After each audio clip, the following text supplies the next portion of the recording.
Good afternoon, everyone. Can you all hear me okay? What an honor to be standing here at Montgomery County's 31st Certified Peer Support Specialist graduation. Congratulations, graduates, for officially joining Montgomery County and Pennsylvania's robust community of CPSs. Robust. You heard the numbers, right? I am so proud of you. If no one's told you that yet today, I want you to know I'm so proud of you. Every one of us has a story, right? Full of chapters, pages, moments, and experiences. For me, it's the details in those experiences that brought me to this place, right here, right now, where I'm meant to be. I mean that literally, like right here. I also mean it metaphorically in my recovery journey as well. One of my chapters started when I was 12 years old. This is when I first became cognizant of my mental health and my mental health challenges. A regular life event instigated my symptoms. Things became so difficult in my mind. I knew that I didn't want to be feeling this way or thinking this way forever. I was always sensitive, but now at this point in my life, I was exhausted already, and I was fearful too. When I was a teenager, behaviors, obsessions, and anxieties shifted in a new way around new things. It escalated a little bit in a different way. Fast forward about a decade, mid-20s, my next chapter. I found myself grasping at straws for control, all while treating my mind and my body so poorly.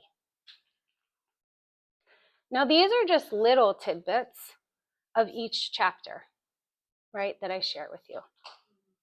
What I haven't shared yet is that in each of these chapters, I had the self-awareness to advocate for myself.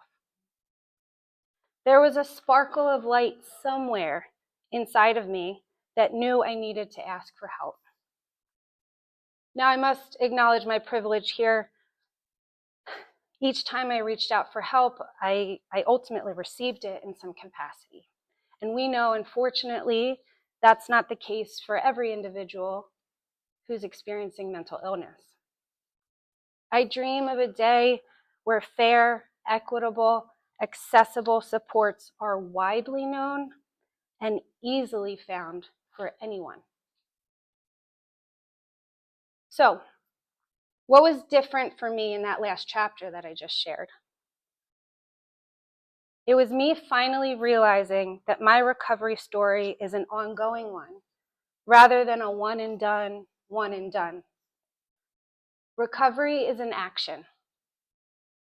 I'll say that again. Recovery is an action.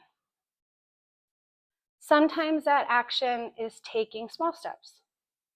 Sometimes it's large steps. Sometimes recovery is dancing. Again, literally and metaphorically. Sometimes recovery is joyous. Sometimes it's hurtful. A lot of grappling along the way, but I've accepted. These chapters are just a part of my story that brought me to each next opportunity, including today. For me, knowledge and education helped me take my power back. Talking helped me release, and mutual aid helped me stay. Honesty offered me so much relief, and it attributes to the fluidity of my 9 years of recovery today. All of this allows me to do my job. Meeting people where they're at, educating the community, equipping folks with supportive toolboxes, debunking myths and stigmas around mental health, reminding our neighbors that there is support available in every moment, before, during, and after a crisis. And that support does not always mean institutions. I became a CPS in 2021, and the lessons and conversation skills that I honed still stick with me. Y'all are familiar. Open-ended questions, reflection statements, right? Permission questions, active listening. These classic elements of conversations that anyone can have.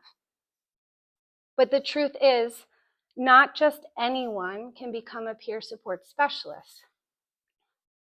When a CPS applies these elements to a conversation, the difference is obvious. Inquiries are paired with judgment-free curiosity. Reflections are partnered with empathy. Permission questions encourage autonomy and self-advocacy. A peer specialist's skills and experiences help shape a unique rapport with the individuals they serve. But most importantly, a peer support specialist provides safety. Safety for the folks on the other side of that conversation. You, my fellow CPSs, are a safe space. What a tall order to fill. You are a safe space for people at their most vulnerable.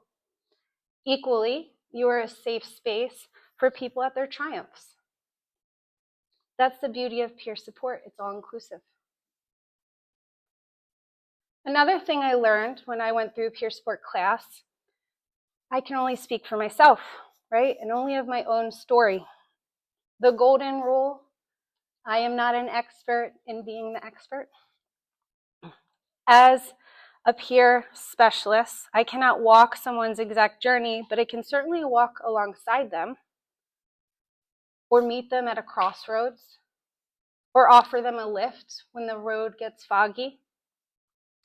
I became a peer specialist because early in my recovery, I didn't know what was possible and what was available for someone like me. Nor did I even believe that I deserved help. I stayed in recovery because someone, actually many someones, met me at my worst.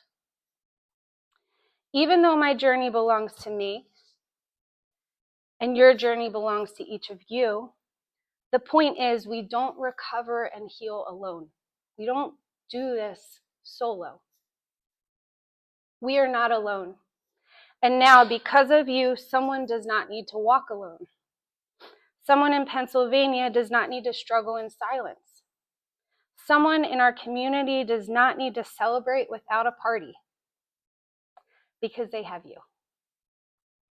Think about that word peer. A peer is an individual, but that word insinuates that there's reciprocity, that there's a teammate. As a certified peer specialist, you are now someone's someone. You are their teammate, the hope, the example in their journey, that sparkle of light. I want to leave you with a quote by the poet Amanda Gorman. This quote hangs in my office and is a reminder of the power and wonder of resilience through adversity. Even as we grieved, we grew. That even as we hurt, we hoped. That even as we tired, we tried. Certified peer support specialists, 31st graduating class of Montgomery County, Pennsylvania. Each of you has sprouted. Each of you are the hope. Congratulations and thank you for being you.